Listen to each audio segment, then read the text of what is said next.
بہے خون میرا چمن کے لیے، چمن کے لیے میری جان نکلے وطن۔ اور اس کی بڑی اہمیت ہے۔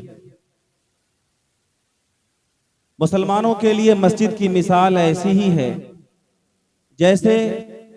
مچھلی کے لیے پانی۔ جس طریقے سے پانی سے مچھلی کو نکال دیا جائے تو مچھلی تڑپ تڑپ کر اپنی جان دے دیتی ہے اور اپنا وجود کھو بیٹھتی ہے، ٹھیک ایسے ہی کسی بھی مسلم سماج اور معاشرے کا تصور مسجد کے بغیر نہیں کیا جا سکتا۔ مسلمان زندہ رہے گا تب جب اس کا رشتہ مسجدوں سے مضبوط ہوگا،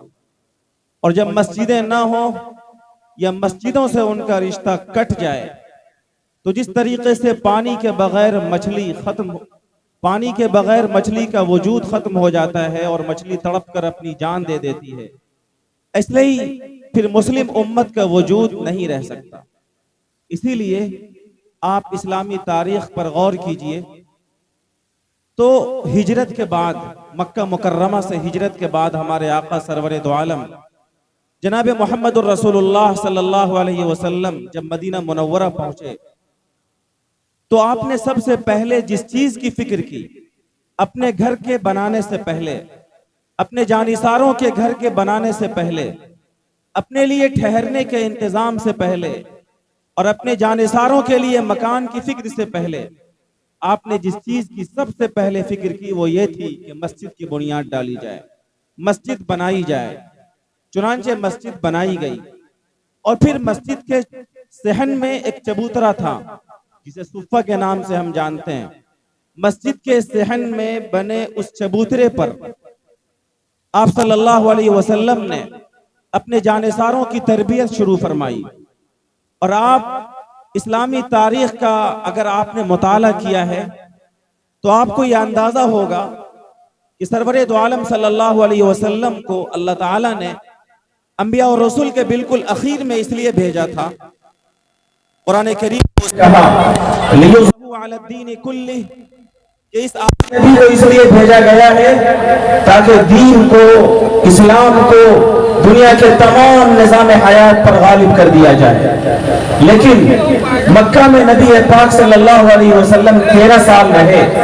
اسلام کو غلبہ نہیں مل سکا۔ نبی پاک صلی اللہ علیہ وسلم نے مکہ مکرمہ چھوڑ دیا، اللہ کے حکم کے مطابق مدینہ منورہ گئے، اور آپ نے سب سے پہلے مسجد کی بنیاد ڈالی، اور اسی مسجد کے صحن میں آپ نے مدرسے کی بنیاد ڈالی۔ مسجد بھی وہی تھی اور مدرسہ بھی اسی مسجد کے صحن میں تھا۔ اس مسجد اور اس مدرسے کے اندر ایسا نظام ڈالا گیا جس نظام کے ذریعے سے ایسے افراد تیار کیے گئے جس افراد نے اور جن لوگوں نے پوری دنیا کے اندر اسلام کے پھریرے لہرائے۔ اس لیے مسجد کی تعمیر جہاں آپ کر رہے ہیں، میں اختصار کے ساتھ آپ کے سامنے بات عرض کر رہا ہوں، مسجد کی تعمیر کا جو مقصد ہے وہ آپ اپنے سامنے میں رکھیے۔ مسجد یہ ہمارے معاشرے کے اندر اپنا وجود کھوتی ہوئی جا رہی ہے۔ مسجد کے بنا کا جو مقصد ہے، کہیں نہ کہیں ہم اس مقصد کو فراموش کرتے جا رہے ہیں۔ مسجدوں کو ہم نے 5 نمازوں تک محدود کر دیا ہے۔ قرآن مجید میں اللہ فرماتے ہیں انما یعمر مساجد اللہ من آمن بالله واليوم الآخر وأقام الصلاة وآتى الزكاة ولم يخش إلا الله فعسى أولئك أن يكونوا من المهتدين، کہ مسجد وہ لوگ بناتے ہیں جن کا ایمان اللہ پر مضبوط ہوتا ہے، جن کا ایمان آخرت پر مضبوط ہوتا ہے، جو اللہ کے علاوہ کسی سے نہیں ڈرتے۔ قرآن نے کہا کہ یہی لوگ ہدایت یافتہ ہیں۔ تو مسجد بنانے کو ایمان کی علامت بتایا گیا، اور مسجد کے اندر مسجد کے نظام کے چلانے کو ایمان کا شعار بتایا گیا۔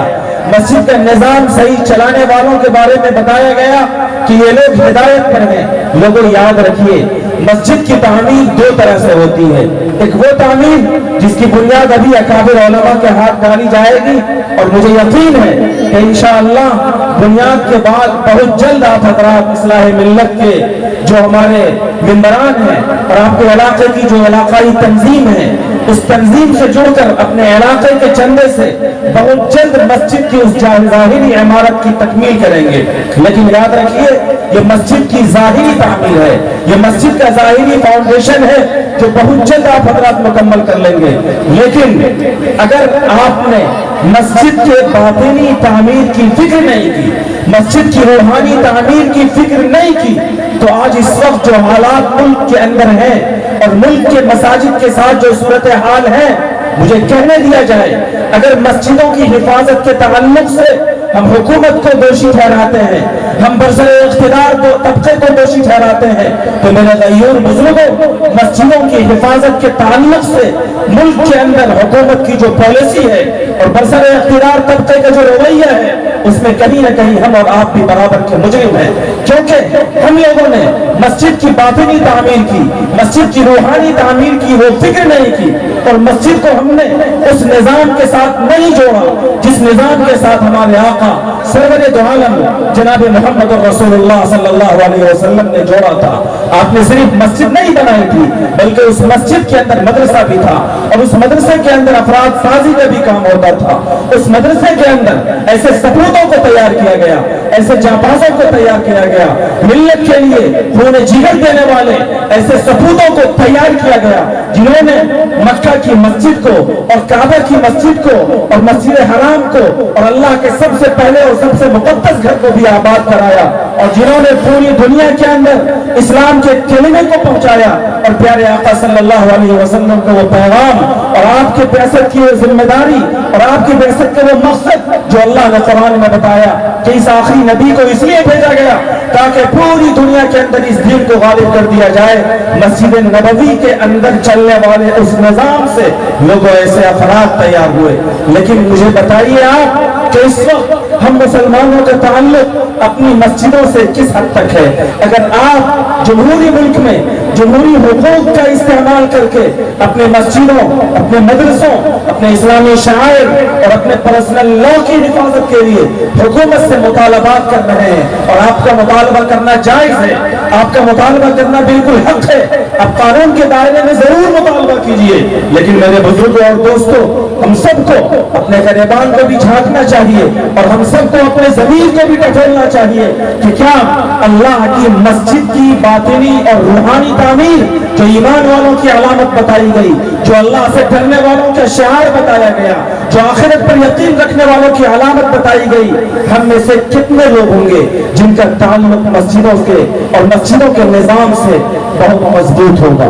صورتحال یہ ہے کہ امت کا ایک بڑا طبقہ وہ ہے جن کو مسجدوں سے کوئی مطلب نہیں ہے۔ کسی شاعر نے تو بڑی خوبصورت بات کہی تھی، علامہ اقبال کا غالباً شعر ہے، مسجد تو بنا دی شب بھر میں ایمان کی حرارت والوں نے، من اپنا پرانا پاپی ہے برسوں میں نمازی بن نہ سکا۔ ایمانی غیرت نے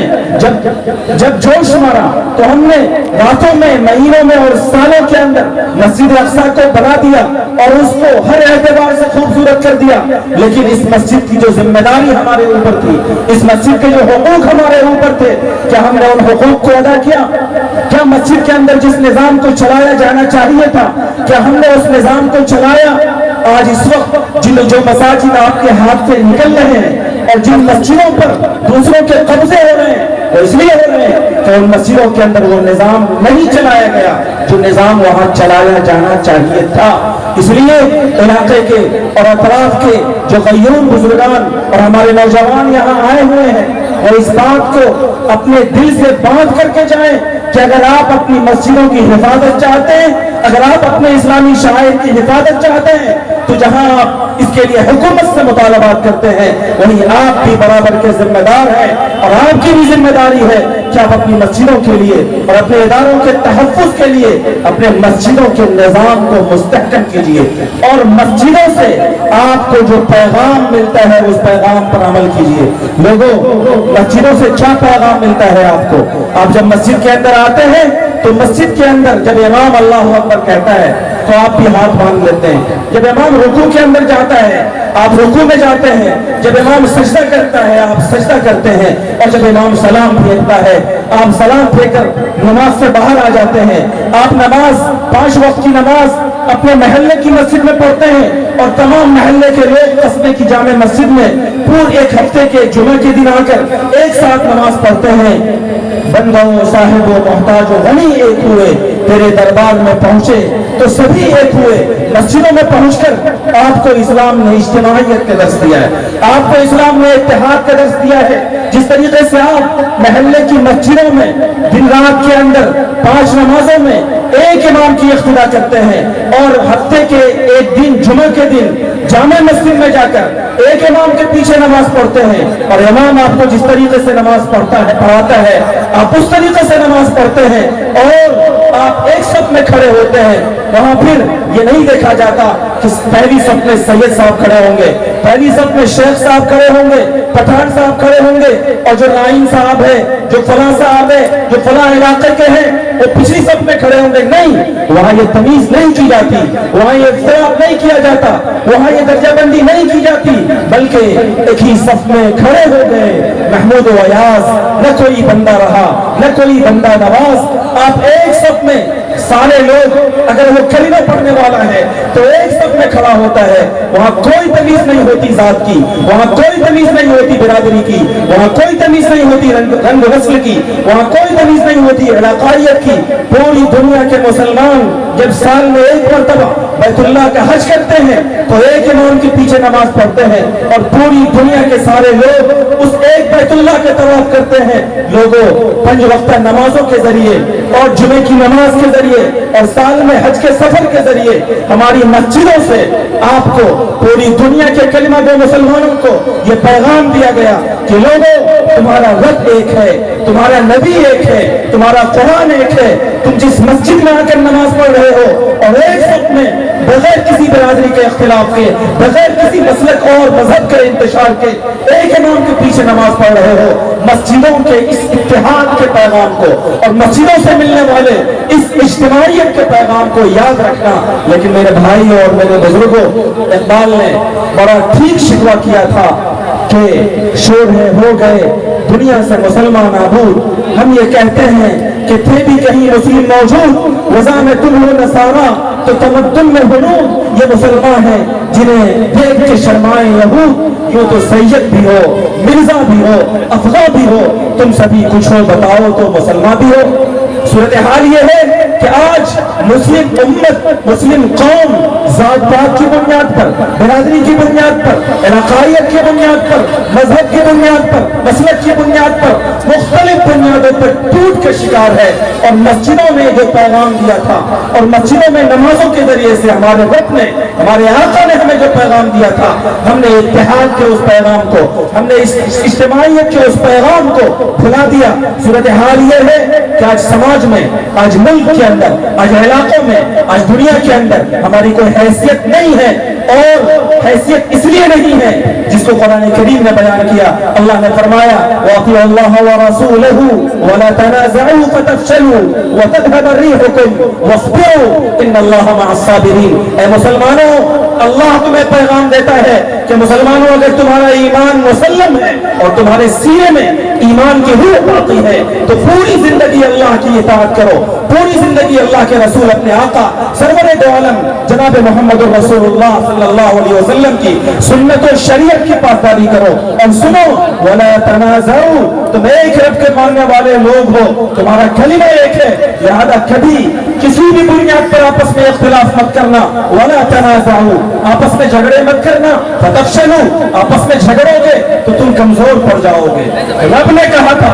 آپس میں جھگڑے کرو گے، بنیاد کوئی بھی ہو، بنیاد ذات پات ہو، علاقائیت ہو، رنگ و نسل ہو، مسلک ہو، کوئی بھی بنیاد ہو، اگر تم کلمہ پڑھنے والے دنیا کے مسلمان آپس میں جھگڑا کرو گے، انتشار کرو گے، ٹولیوں میں بٹو گے، گروہوں میں بٹو گے، آپس میں تنازعات پیدا کرو گے، فتفشلوا، تمہاری ہمت کمزور پڑ جائے گی، تم کمزور پڑ جاؤ گے۔ وتذهب ريحكم,